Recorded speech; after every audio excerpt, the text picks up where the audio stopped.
శ్రీ గురుభ్యో నమః. శ్రీమతే రామానుజాయ నమః. ఆండాళ్ తిరువడిగలే శరణం.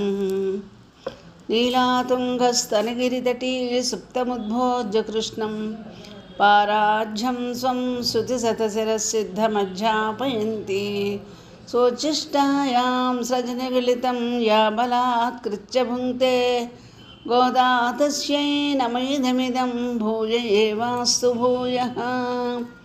ప్రియ భగవద్బంధువులారా, ధనుర్మాస వ్రతంలో ఈరోజు 14వ రోజు, 14వ పాసుర.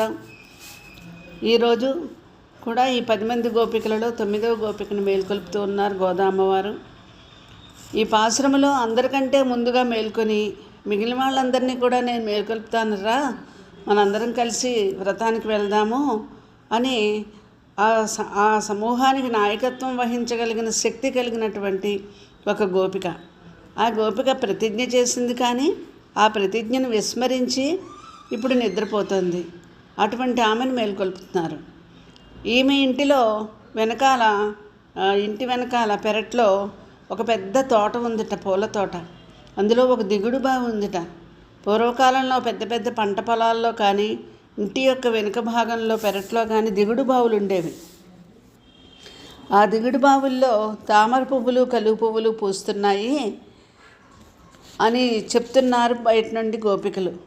ఆమె ఆ తన్మయత్వంతో అనుభవిస్తూ, అంటే ఆ తోటలో కృష్ణ పరమాత్మతో ఈమె విహరిస్తుందేమో అని బయట నిలబడినటువంటి గోపికలకు అనుమానం. ప్రమాణాలని 3 ఉంటాయి. యథార్థ జ్ఞానం మనకి కలగడానికి ప్రమాణమే సాధనం. ఈ ప్రమాణాలు 3 రకాలుగా ఉంటాయి: ప్రత్యక్ష ప్రమాణము, అనుమాన ప్రమాణము, శబ్ద ప్రమాణము.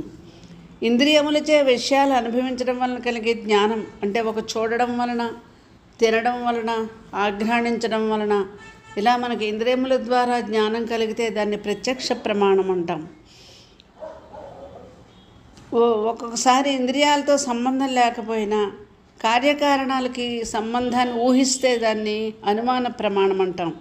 ఎలాగంటే పొగ ఉంటే కనుక అక్కడ నిప్పు ఉంది అని మనం అనుకుంటాం, దాన్ని అనుమాన ప్రమాణం అంటారు. నిప్పు లేని చోట పొగ ఉండదు, కానీ పొగ ఉంటే మాత్రం నిప్పు ఉంటుంది అనే విషయం తెలిసి అనుమానించడాన్ని అనుమాన ప్రమాణం. ఇక శబ్ద ప్రమాణం అంటే భగవంతుడు మనకు ఏర్పాటు చేసినటువంటి శృతి స్మృతుల ద్వారా శబ్దాలు, వేద ప్రమాణాన్ని తీసుకోవడమే శబ్ద జ్ఞానము. ఒక వస్తువును గూర్చిన సంపూర్ణమైన పరిపూర్ణమైన జ్ఞానాన్ని కలిగి ఉండడమే శబ్ద జ్ఞానం అన్నమాట. అంటే ఈ శబ్దాలు విన్నప్పుడు భ్రమ ప్రమాదము ఏమీ లేకుండా నిత్య నిర్మలమైనటువంటి జ్ఞానంతో పరిశీలిస్తే దాని యొక్క ప్రత్యక్ష స్వభావం తెలుస్తుంది. అది శబ్ద ప్రమాణం అంటారు. ఈ 3 ప్రమాణాలు ఉన్నాయి అని వాటిని అంగీకరించే వాళ్ళే వేదాంతులు. కేవలం ప్రత్యక్ష ప్రమాణమే కాదు, 3 ప్రమాణాల ద్వారా కూడా భగవంతుని యొక్క శక్తిని అనుభవించేవారు వేదాంతులు. అటువంటి వేదాంతానికి చెందిన వేదాంతురాలైనటువంటి గోపిక ప్రత్యక్షాన్ని, అనుమానాన్ని కూడా స్వీకరించేటువంటి వాళ్ళు బయట నుండే గోపికలు. వీళ్ళు ప్రత్యక్షంగా గోపికని చూసి చెప్పగలరు, లోపల ఏం జరుగుతుందో బయట నుంచి ఊహించి కూడా అనుమానించి చెప్పగలరు. అటువంటి వారు వీళ్ళిద్దరూ కూడాను. కానీ లోపల ఉండేటువంటి గోపిక భగవద్నిష్టలో ఉన్నటువంటి ఆమె ఆ సమూహానికి నాయకత్వం వహించేటువంటి శక్తి కలగది. కావున ఆమె శబ్ద ప్రమాణాన్ని అంగీకరించేటువంటి ఆవిడనమాట. అందువలన తెల్లవారిపోయింది. తెల్లవారిపోవడానికి గుర్తుగా ఏం చెప్తున్నారు గోపికలు? తామర పువ్వులు ముడుచుకుపోతున్నాయి, కలువ పువ్వులు వికసిస్తున్నాయి అని చెప్పారు. అంటే వాళ్ళ యొక్క మాటనే ప్రమాణంగా స్వీకరించమని చెప్పి ఇక్కడ, అంటే శాస్త్రంకి విరుద్ధంగా ఏది ప్రత్యక్ష ప్రమాణం ఉండదు. ప్రత్యక్ష ప్రమాణం అంటే శాస్త్రాన్ని అనుసరించి మాత్రమే ఉంటుందన్నమాట. మనకి గత పాసురాలలో భగవద్ దర్శనానికి శ్రవణము, మననము, నిధిధ్యాసనము అనేవి 3 సాధనాలే అని చెప్పారు.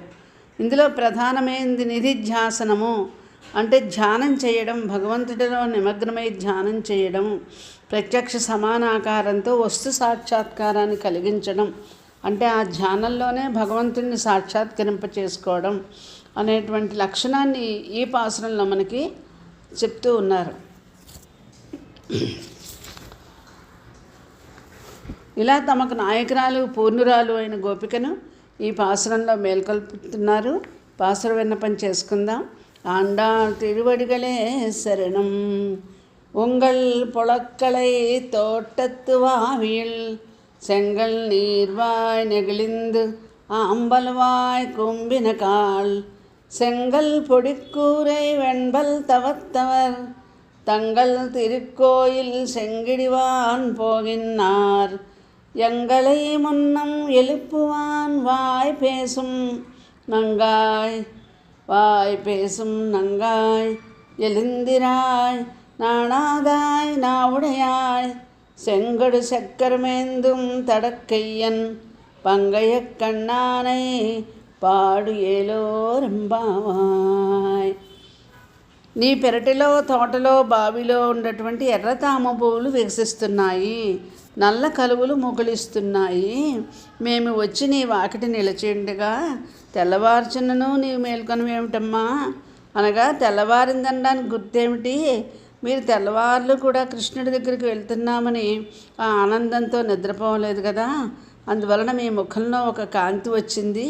ఆ కాంతి వలన మా ఇంట్లో పువ్వులు వికసించాయని మీరు అనుకుంటున్నారు. నేను బయటికి రాలేదు కాబట్టి మీ ముఖాలు వెలవెలపోయాయి, అందువలన పువ్వులు ముడుచుకుపోయాయని మీరు అనుకుంటున్నారు అని లోపల ఉన్నామే గొప్ప పరిజ్ఞానం కలిగినామే. అందువలన ఆ విధమైన సమాధానం ఇచ్చారట. అసలు నిజానికి బయట పొలాలలో పువ్వులు వికసించడం కానీ, మన గృహాల్లో పెరటి తోటలో ఉండే పువ్వులు వికసించడం కానీ ఇవి సహజ సిద్ధంగా జరుగుతూ ఉంటాయి. సూర్యరశ్మి సోకకపోయినా వర్షాకాలంలో కూడా చూడండి, మబ్బుగా ఉన్నా సరే ఉదయం సూర్యోదయం సమయానికి పువ్వులు యథాతథంగా వికసిస్తూ ఉంటాయి. ఇది వాటి సహజ లక్షణం అన్నమాట.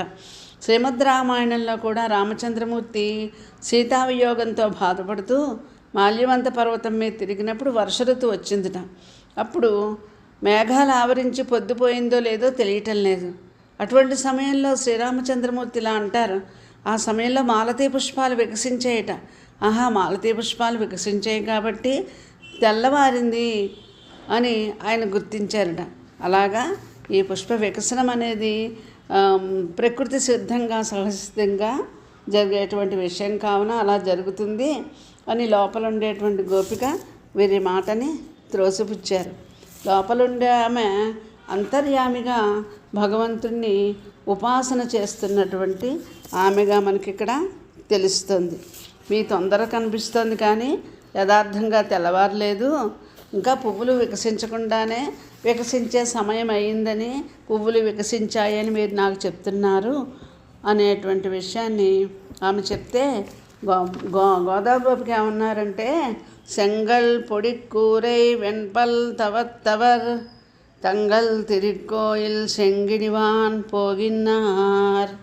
ఎర్రని జేగుర్రాళ్లతో చేసినటువంటి కాషాయ రంగుతో తయారు చేసినటువంటి వస్త్రములు ధరించి తెల్లని పలువరుస కలిగి సన్యాసులందరూ కూడా దేవాలయాలకు వెళ్ళి ఆ దేవాలయాల యొక్క ఆ తలుపులను కుంచెకోలలతో తెరుస్తున్నారు. కావున తెల్లవారిపోయింది అని ఇక్కడ మళ్ళా ఒక ప్రమాణాన్ని చూపించారు. ఇంతకుముందు చెప్పింది కూడా ప్రత్యక్ష ప్రమాణమే, శాస్త్ర విరుద్ధం కాదు కదా అది. ఇప్పుడు కూడా అలాగే, ఎందుకంటే సాత్వికులైనటువంటి సన్యాసులే ఆలయాల్లో ఆరాధన చేయడానికి అర్హులని నియమించడం అనేది ఒక సాంప్రదాయం. ఈ సాంప్రదాయాన్ని అనుసరించి ఇప్పటికీ కూడా తిరుపతి, శ్రీరంగం మొదలైన క్షేత్రాలలో జీయర స్వాములే వెళ్ళి భగవదారాధన కార్యక్రమాన్ని ప్రారంభిస్తూ ఉంటారు. వాళ్ళు తెల్లవారుజామునే ద్వారాలను తెరిచి కుంచెకోలలతో ఆలయాలకు వెళ్ళిచుండడం అనేది పరిపాటి కదా. అటువంటి విషయాన్ని ఇక్కడ మరలా ప్రమాణంగా తెలియజేసి వారు వెళ్ళారమ్మా, అందువలన తెల్లవారిపోయింది రమ్మని చెప్పి ఈమెను పిలిచారు. వీళ్ళు వెళ్ళేటప్పుడు కూడా ఎలా వెళ్ళారట, ఒక ఉపదేశ ముద్ర ధరించి వెళ్ళారట ఈ సన్యాసులందరూ కూడా, స్వామీజీలందరూ కూడా. ఏమిటా ఉపదేశ ముద్ర అంటే, మన హృదయ భగవంతుని యొక్క దేవాలయ తలుపులు తెరియడం వలె మన యొక్క హృదయ కవాటం తెరుచుకునేటట్లు ఒక ఉపదేశ ముద్ర ధరించారనమాట. చిటికెన వేలు, ఉంగరపు వేలు, నడిమి వేలు మూడింటిని కలిపి ఇవి సత్వరజస్తమో గుణాలకి చిహ్నాలన్నమాట. చూపుడు వేలు జీవాత్మ, బొటన వేలు పరమాత్మ. చూపుడు వేలుని బొటన వేలుతో చేర్చి ఉండేది ఉపదేశ ముద్ర.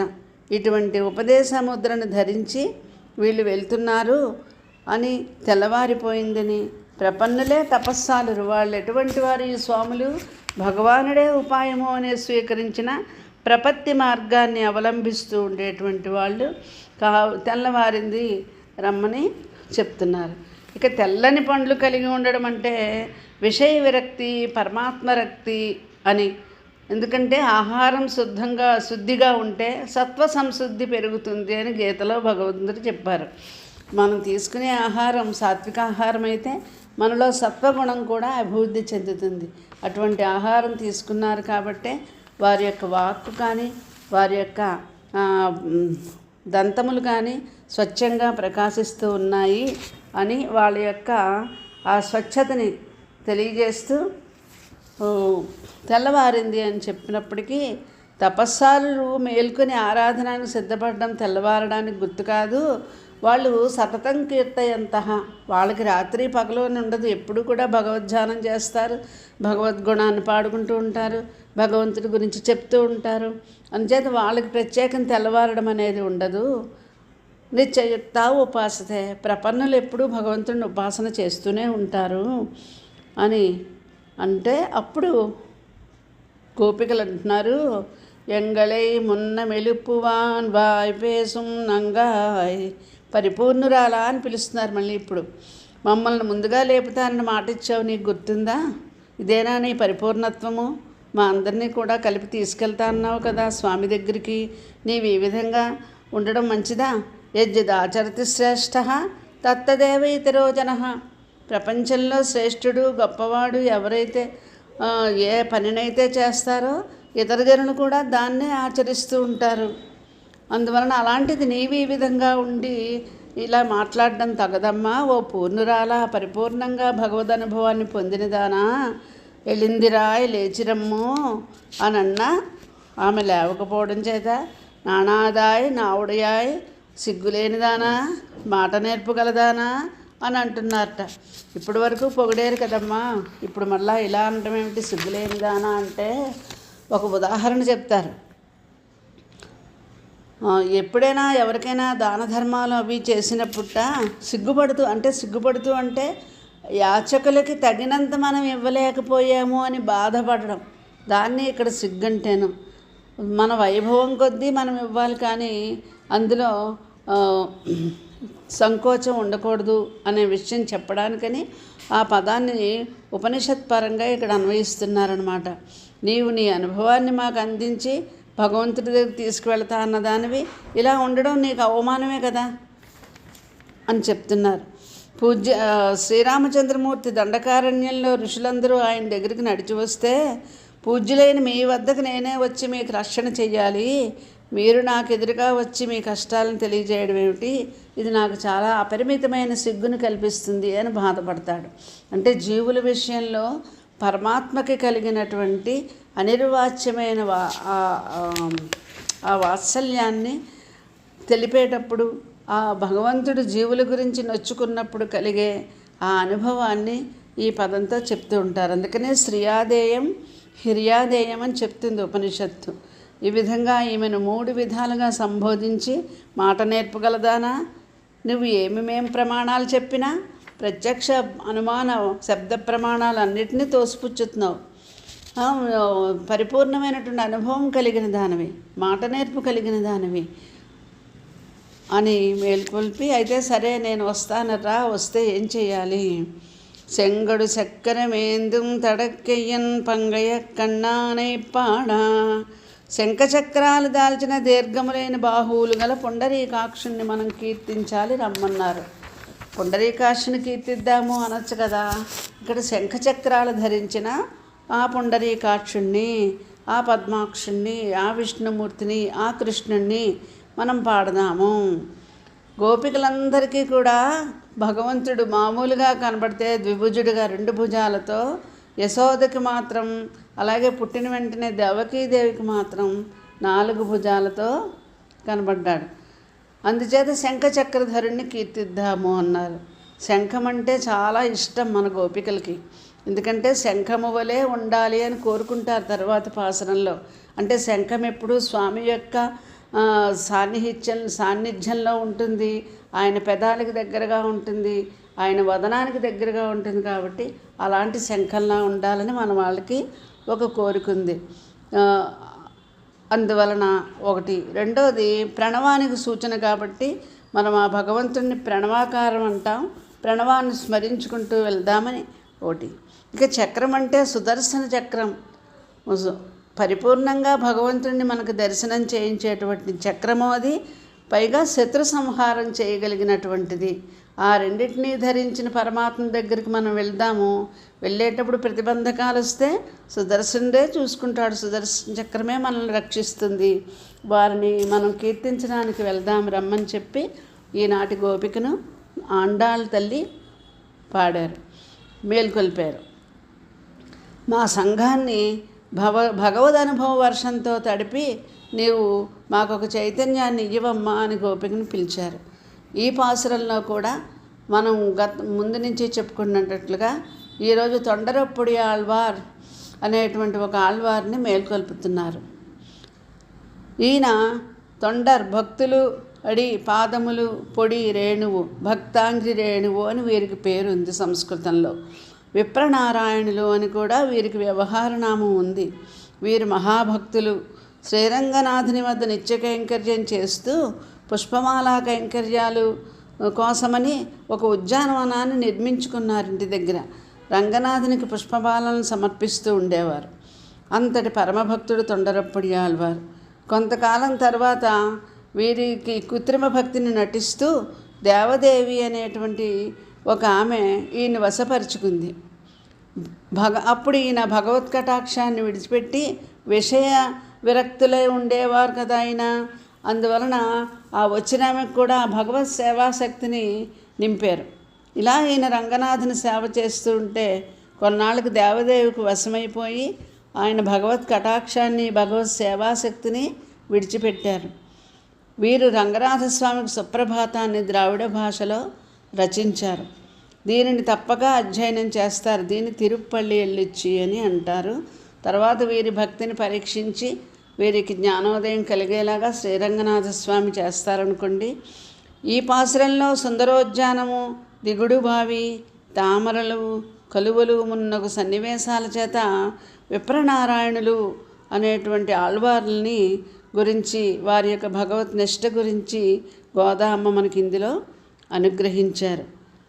అటువంటి ఈ 9వ గోపికను తీసుకుని గోదామ్మవారు రేపు 15వ పాసురంలో, అంటే గోపికల భాగవతోత్తములైన గోపికలలో చివరి ఆమె దగ్గరికి వెళ్తారు.